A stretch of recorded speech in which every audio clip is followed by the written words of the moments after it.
आपण ऐकत आहात जगद्गुरु तत्वदर्शी संत रामपालजी महाराज यांच्याद्वारे लिखित पुस्तक कबीर परमेश्वर संपूर्ण. विषय पवित्र मुस्लिम धर्माचा संक्षिप्त परिचय.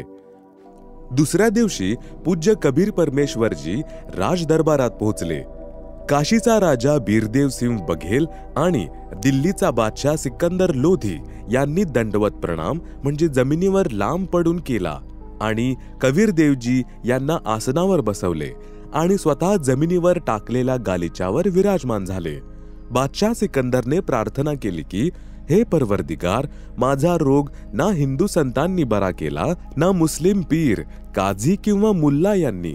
कारण काय होते हे दीनदयाळू, तुमच्या मात्र आशीर्वादानेच माझा जीवघेणा आजार बरा झाला. काल रात्री मी पोटभर जेवलो. वर्षांपासून हा त्रास मला सतावत होता. तुमच्या कृपेने मी स्वस्थ झालो आहे. परमेश्वर कबीरजी बंदी छोडजी यांनी सांगितले की राजन, केवळ पूर्ण परमात्मा अल्लाहू अकबरच म्हणजे अल्लाहू कबीरू सर्व पापांचा नाश क्षमा करू शकतो. इतर प्रभू तर केवळ केलेल्या कर्माचे फळच देऊ शकतात. ज्याप्रमाणे जीवाला पापामुळे दुःख आणि पुण्यामुळे सुख मिळते, तुमच्या पापकर्मांमुळे तुम्हाला त्रास होत होता. हे तुमच्या नशिबात लिहिलं होतं.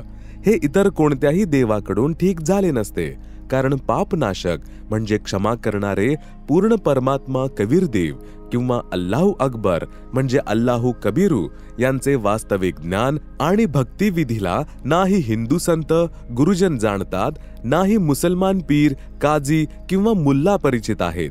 त्या सर्व शक्तिमान परमेश्वराची पूजा विधी तसेच पूर्ण ज्ञान हा संत म्हणजे संत रामपालदास जाणतो आहे. ना श्री राम आणि श्री कृष्ण अर्थात श्री विष्णू यांनाही माहीत आहे. तसेच ना श्री ब्रह्माजी तसेच श्री शिवजी ना ब्रह्म ज्यांना तुम्ही निराकार भगवान म्हणता ते जाणतात.